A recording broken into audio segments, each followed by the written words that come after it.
What's going on, Dragon Ballers? Welcome back to another Top Cut breakdown. This time, we're actually going to cover the top 16 from the UK Games Expo event that took place over the past weekend in Europe. And joining me tonight are two team members of Team EXT, one of the premier teams from Europe itself. So we have Jason and Sandy join us tonight. So Jason, Sandy, why don't you guys take a second, introduce yourselves, and we'll get into the topic of the video. Yeah, that's cool. Do you want to go first, Sandy? Sure. What's up, guys? Sandy Cater. I don't really know what to say. I came 30 euros. Yeah, I don't know. Well, I guess hello. And we'll get into how you did at this particular event in just a minute. But Jason, you want to introduce yourself? Yeah. I'm Jason Barker. On the same team as Sandy, and just came first at the last event we went to. So that's pretty nice. So we're going to talk about these guys. We're going to talk about these guys' individual performances at the event itself. They both played in teams, and they both played in the singles event. And EXT actually had four different teams of 3 players representing their whole team. So I'm curious, guys, how big is your team? We got 12 players, and in the next couple of weeks, I think we're going to add a 13th. Yeah. Wow, that's huge. I mean, I know you guys kind of blew up as probably the biggest team in Europe so far. I know you guys want to put Europe on the map, and I really appreciate you guys reaching out to me to cover the event itself, because I know you guys obviously want to get your name out there. So I'm glad we're able to collab like this for this event. So we're going to talk about the team event first, then we'll get into singles, talk about the top 16 breakdown. But first, guys, Sandy, why don't you go first? Tell us what you played at the team event and how your portion of EXT did for the event. So I played Broly Height of Mastery with 4 Shigesh, obviously because it was teams. I went undefeated. I went 8-0. We made it. We won. I only dropped 1 game, so as far as games go, I went 16-1. Yeah, I don't know. The deck is as long as I guess I'll just a quick note about the deck. As long as the deck that I play doesn't see Cronoa, I just don't see how the deck loses. Yeah. That's pretty nuts. That's exactly how I felt. So kind of curious, the best of 3 single event version of Height of Mastery probably doesn't abuse Shugesh too much because people are afraid of Cronoa. So what kind of cards did you use to abuse Shugesh? I used the SS2 Gohan, the one that the Goku's lineage one that pops a card. I used that over Explosive Spirit Son Goku because it's just a free search off Shugesh. I mean, not Shugesh, Successor. Right. I also used the Vegeta striving to be the best in the main, just in case it came up against any deadly defenders that I just didn't want to deal with. And then Path to Greatness was the main, the target for Shugesh. It was so great offensively, and it was the best cards for defensive control. Yes, exactly. Defensively, it also stops an additional attack, which is insane. Just put something in rest mode, draw a card. How often did you face Cronoa yourself? Once. Just once in the entire 17 games? Yeah, I won that one. The round 1, I was talking to the guy because I hit Shugesh so early, round 1, that he had Shugesh in his sideboard, and he was just like, I didn't side it in because I was just like, what's the point? You're just gonna hit Shugesh so fast. I was like, yo, you gotta put Cronoa in the side. So 100%, technically I should have seen it twice, but I only saw it once. And Sandy, what was your team comp? So we had the Broly Height of Mastery, we had Blue Black Kid Goku, and we had Vegeta Baby. Excellent. So how did you feel about your team comp overall? Did you feel like there could have been anything done better, any better picks, or was it just pretty much all across the board really well? No, I think for this format, if you're playing Team Wars, you want the Broly Height deck, you want Blue Black Kid Goku, and then you either want some form of red build, so either Vegeta Baby or one of our EXT teams that came second place. Bruno Enriquez played Pan, and he did really well, so I think Pan or Vegeta Baby is probably the choice for the third deck. And no auto pick Janemba, no auto pick Shenron deck? No, Nathan Hills, who ran Kid Goku, is god tier with Kid Goku, so we wanted to give him the blue tools that he could use so he could do as well as he could. Dope, for sure. So Jason, talk about your team performance, how you guys did, and what you played. What was your team comp? So we went 3-2. We played. What did we play? I played vanilla, so blue vanilla. My Ridge played green Broly, started at green Broly, and we had Broly veggies as well. So we never had any Height of Mastery over Trick, which I think was a bit of a mistake on our part because that card or that deck as Sandy was playing was insane. As you said, offensively and defensively. Path was crazy. But again, on another foot, that's the only deck that Sandy actually lost to, not on our team, against a different team, but still, I think we could have chosen some different things, but again, we never had a red deck, as Sandy said. That's probably crucial. Yeah, no, I think Red has gotten so much more powerful since Super Shenron got hit, because I've just been playtesting personally Vegeta Baby myself, and it feels really, really strong now that deck is pretty much gone. So you guys pretty much seem to have dominated the team event. So your other two teams, how did they finish? So my team unfortunately had to knock all the other EXT teams out. Right. Round 5 was against Jason's team, so it was either us or them getting into top cut.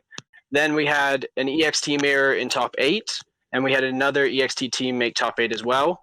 So we beat that EXT team, and then we had a EXT showdown in the finals. So it was all EXT for the finals. As bittersweet as it is, that's pretty dope to pretty much guarantee that EXT was going to win the event.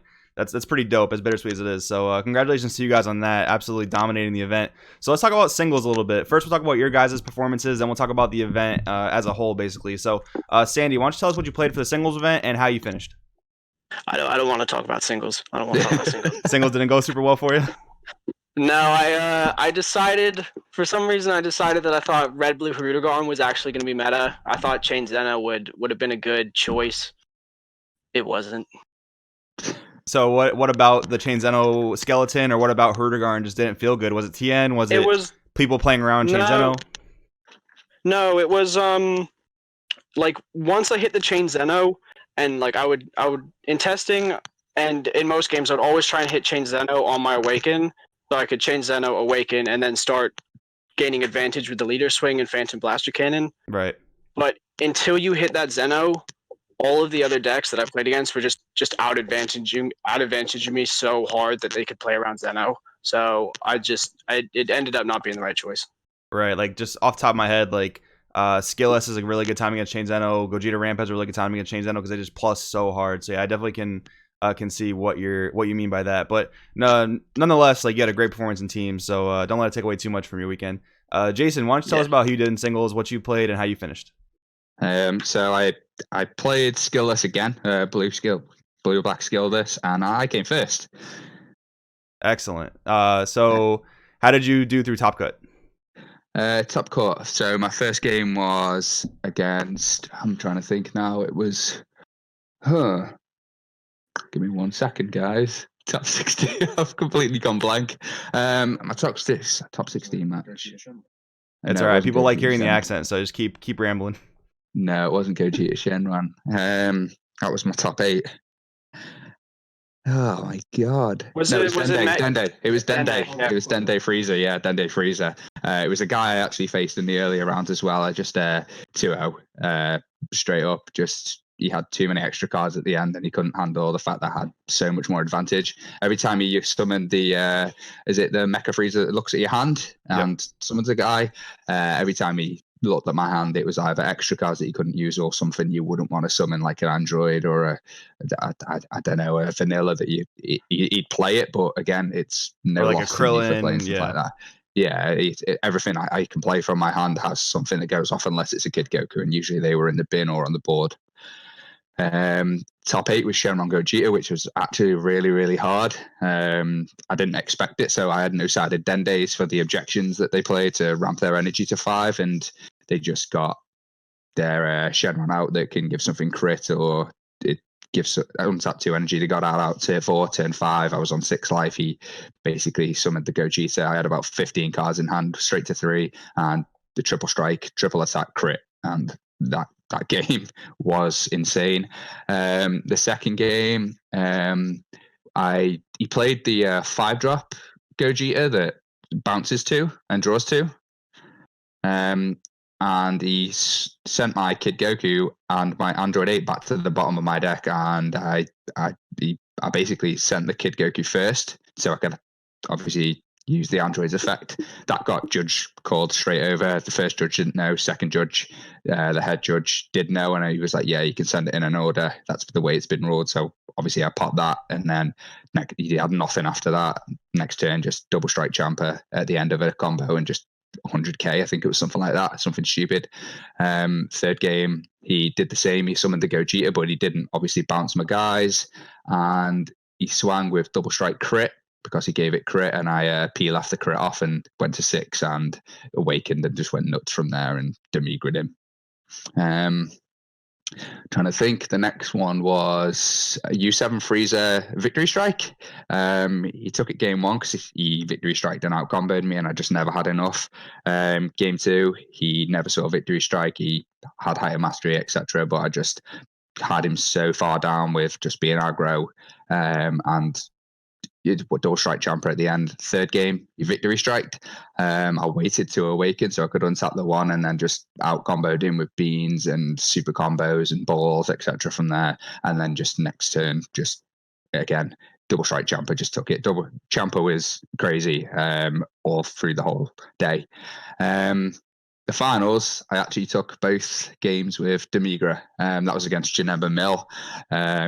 I chose not to use my Leader's Awaken skill to ditch 1, draw 2, or draw 2 and then ditch 1. I just thought with it being Janemba Mill, I don't want to lose too many cards. I've already got more cards in my hand than he has anyway. I've probably got more advantage. I just absolutely aggro against him early game because I know they're 1 energy, they tap it out usually for a Psyche or something, and then I can turn 1 and 2 summon 3 or 4 bodies and just go in with 20, 15, lower his Psyche, kill it with the Krillin, swing with a 15k leader as well, and just Demigra just empties his hand at the end of it on turn 5 because I can actually get to turn 5 with the Demigra against him because it's a little bit slower than most decks, and that's where their plays happen. Excellent, man. Congratulations on the event win, for sure. Team EXT absolutely just wrecked this event this past weekend, which is super dope. And I love that Janemba skillless matchup because, you know, a lot of people really don't like Janemba, and I don't like it either, but it's not unbeatable. It's not tier 0 because, like, a player that knows how to play skillless really well can do a lot of things against Janemba, right? Like I do the same thing, like not using the leader awaken, just staying on your front side because you're still a 15k leader, drawing a card every turn. You're not thinning your deck out too much. It definitely shows that the practice and like the game knowledge is really showed there, so I definitely appreciate that. So we'll talk about the top 16 breakdown here. I'll get Sandy and Jason's kind of opinions on it as well. So we'll go through it. So 3 Shenron Gogeta. Right before we started this video, we were talking a little bit about how crazy it was that this deck had such a popular showing. You know, of course the deck is super strong. Of course it has a super powerful win condition, and I think it happens when you're playing against decks that don't have that like turn 4 kill pressure. Like sometimes skillless, if you're not on play, you might not be able to kill by turn 4, turn 5. So it makes sense that Shenron Gogeta had a good matchup against decks like that, but from the top cut list as well, it doesn't look like Green Broly was too popular, which would probably be the deck's really tough matchup. So, Sandy, why don't you tell us a little bit about how Shenron Gogeta kind of seemed to dominate this event a little bit? I was actually really surprised. I remember everyone talking about Shenron Gogeta before the event, and they're like, "Oh, Gogeta's coming back." I was like, "Nah, no way." The deck is actually pretty gas, but like it goes for a turn 4 kill, which is like same as High to Mastery and all that, but. I think it still has answers. I still see ways of beating it, so I don't think it'll stick around for too long. But it is definitely one of the strongest OTK decks in the format. So it's interesting to see it do so well. Yeah, definitely. I think that like Shenron Gogeta and Height of Mastery, they kind of put like a cap on the format. Like you either have to be able to turn 4 kill before turn 4, or somehow like survive the height or the Gogeta, which like height is a little easier because like you have like red decks that can after image it, but like Gogeta is a little harder because they get rid of your entire hand. But Jason, what do you think about Shenron Gogeta this past weekend? I think it was just unexpected. As I said myself, I didn't side in things like Dende. I don't think a lot of people would have sided in things like Dende because not a lot of decks were ramping this format. It was usually turn 3, turn 4 that no objections being used. So, and I don't know. As I said, yeah, I completely unexpected. Like it was a really strong deck. Again, I said triple attack crit is just crazy, especially against someone like me. If you've got no energy and you're tapped out, or you've got 1 energy and you don't see a card you need, i.e. the peel off to take away something or God Strike, then it's pretty much game from there. It was really really good. I think Nathan Hills as well in top 8 lost to the Shenron Gogeta. I think so. Yeah, the deck is super powerful. I mean, the deck is not unbeatable by any means, but it has kind of an inevitable win con if it just gets its pieces together, which I think a lot of people aren't a fan of. I'm not a fan of it, but we'll talk about the U7 Frieza into Height of Mastery next. So what's really interesting to me is that, like, you know, Sandy, you with Broly Height of Mastery, you dominated the team event, but it doesn't look like Broly Height was anywhere in this top cut, but Universe 7 was a leader that took its place. So maybe it was just more of that, like, passive advantage gaining. Like, that's obviously really good against skillless, because if you don't ever have to attack skillless, they can't really get a whole ton of cards. So what do you guys think about that? I would agree. I was talking to Remco, the FOE Europe guy that had talked with it, and like I think the biggest plus of running that U7 Frieza is the fact that you never have to swing. So Right. all you have to do is find Victory Strike, and you pretty much win. Yeah, another one of those inevitable win cons that I'm personally not a super big fan of. Again, it does have plenty of counters, it does have plenty of ways to beat it, but Jason, what'd you think? Well, as Sandy said, the best part about it is you don't have to swing. Also, you can fill your drop for sparking really easily with the leader's effect itself on both sides, and you also get a pseudo effect of the Broly leader, and the fact that you can rest something when you discard, you can still rest a battle card. So yeah, it's so good, and plus they could play the is it the Frieza, the Death Ball, which minuses something by 15. Oh, they have the I think it Death KOs Ball, something which in rest mode. yeah, KO Yeah, that's the one. That's the one. Sorry, I was thinking of Revenge Death Ball. I think, yeah, KO something in rest mode, which is big against my like 30k swings. I swing with 30k, or someone swings with something big and then it just KOs something in rest mode. That was really, really good. So it would just kill Victory Strike, etc. if they had an energy up. Yeah, it's super good against like Green Broly as well, because Green Broly is one of the harder matchups for that deck. So really good against that. Yeah. Next up on the top cut list was one Dende Frieza, so the yellow Dende Wish Frieza. So this is a deck that I've been testing a lot coming into this open format, and honestly, it feels pretty lackluster. Like, just like Jason said, against skillless, there's not many valuable targets to get, and then against a lot of these decks, like Sandy mentioned, they just plus so hard that like ripping one card of their hand every turn is not super impactful. So this seems like a strong deck to get you into top cut, but it doesn't seem like the deck to play to win an event. So let's bounce some ideas off of that. Sandy, what do you think about that? So this Dende Mecha Frieza build was actually what I was looking at playing before I went to Red Blue Haruta Garden. I was talking to Jordan Markle because he's been playing it a lot as well, and he was saying that just the skillless matchup is so difficult. Right. I decided not to play it because I knew it would be heavily represented, but it's still a good deck. Like it's just it rewards very skillful players.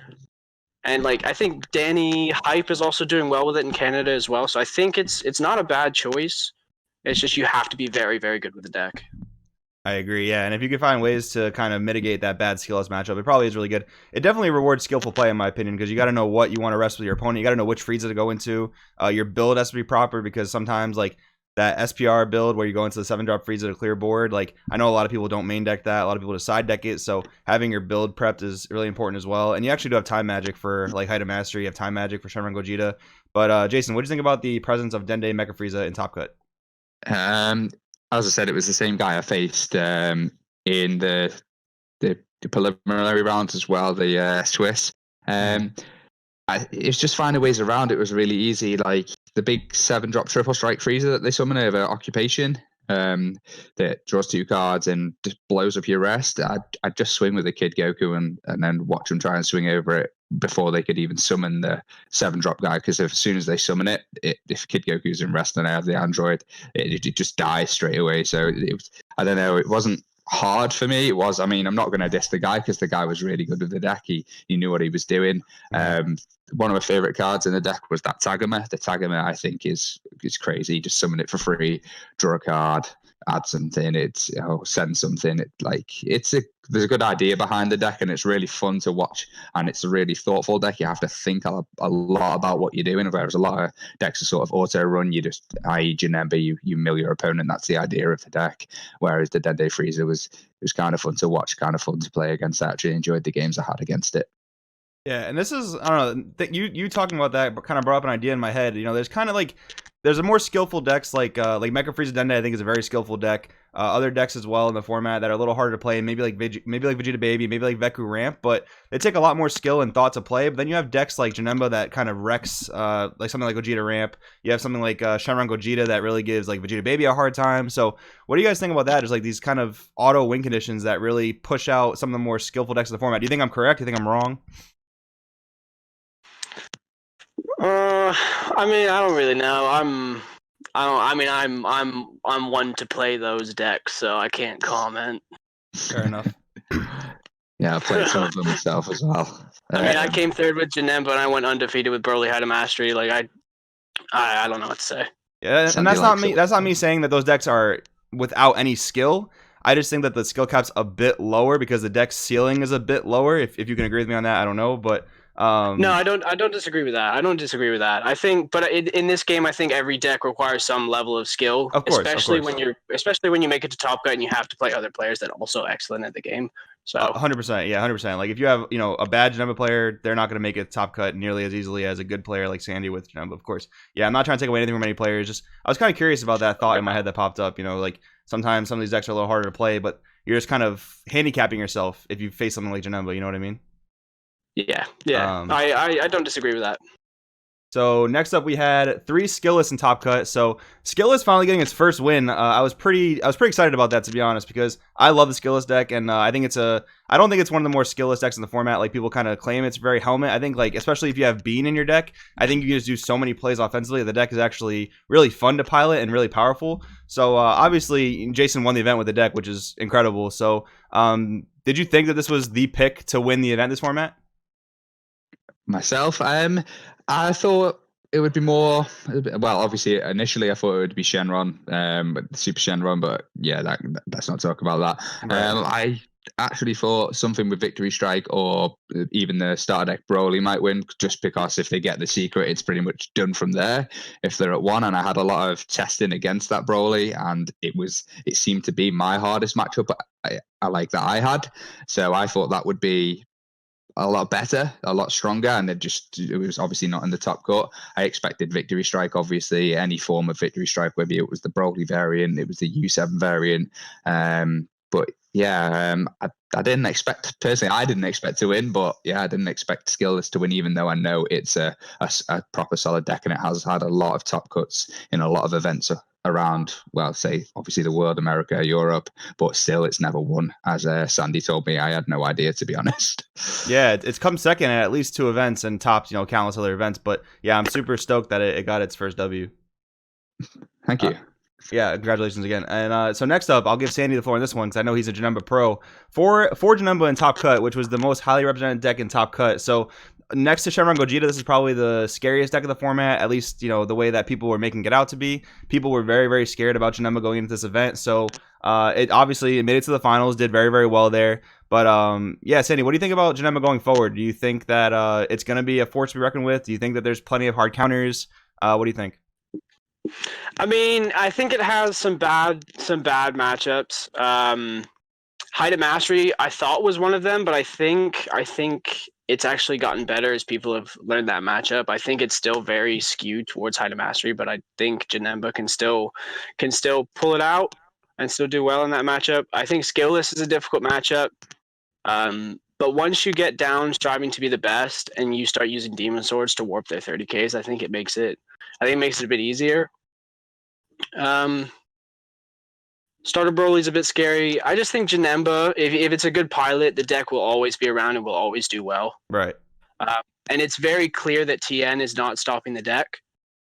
Yeah, it's so interesting to me how TN was like probably solely designed to hit Janemba, but Janemba is the mono blue deck that can play around it the best.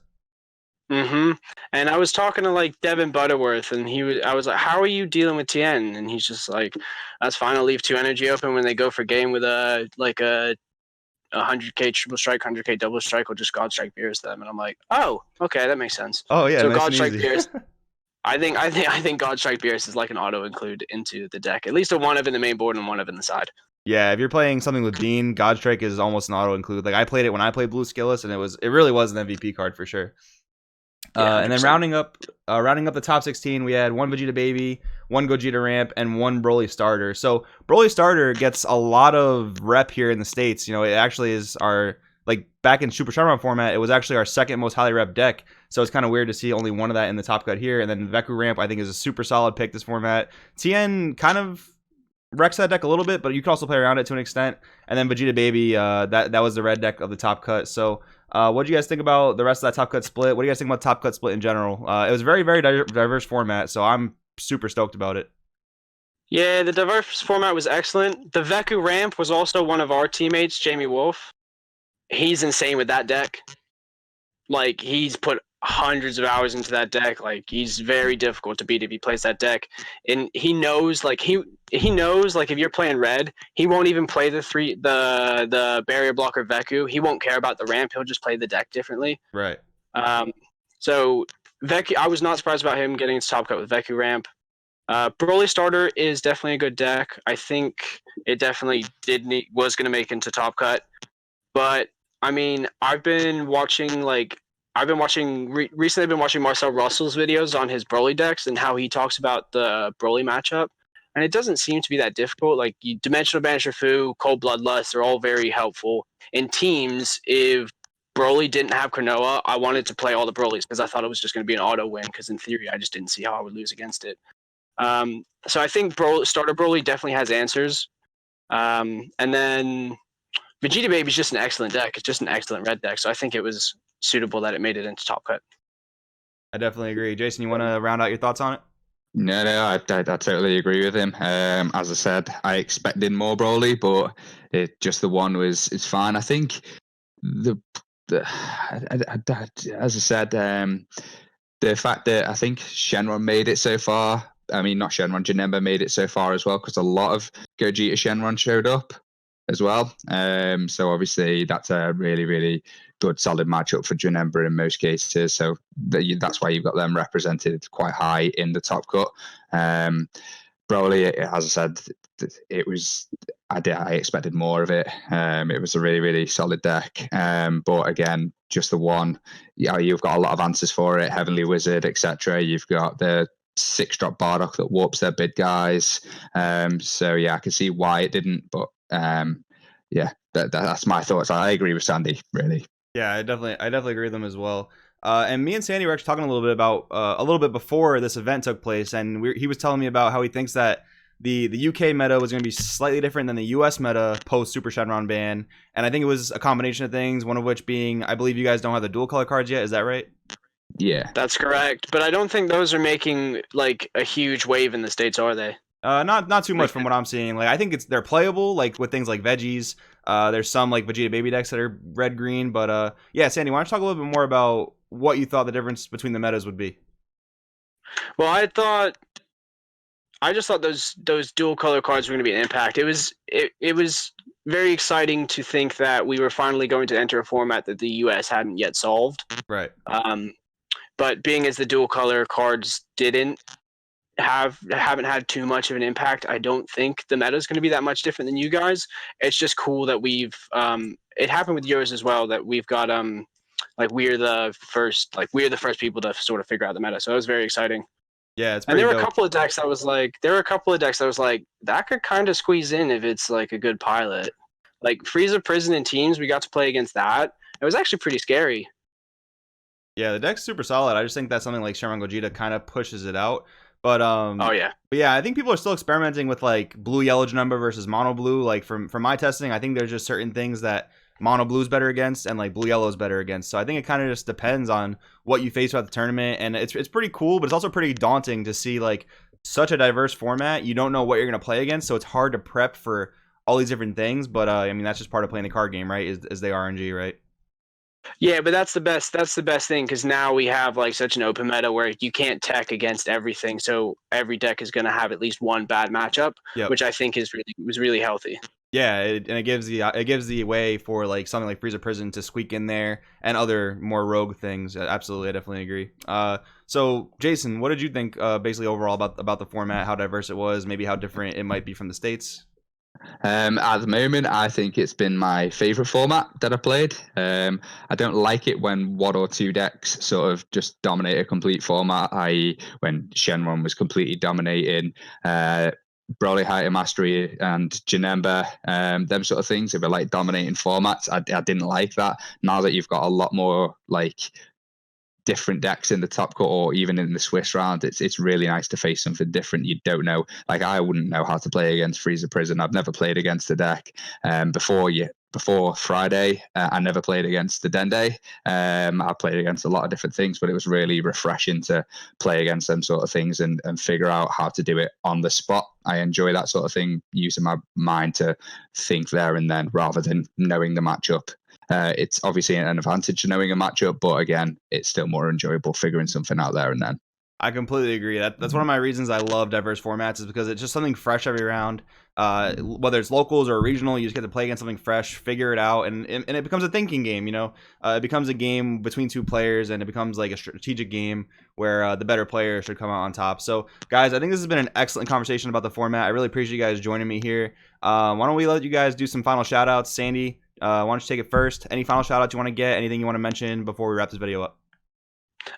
So shout out to my EXT boys, and shout out to our sponsor, Project EXT. Without you, our team wouldn't be possible, and we wouldn't have dominated as well as we had. Like, working together as a team has really pushed us all forward as players, and it's really excellent that we're doing as well as we are.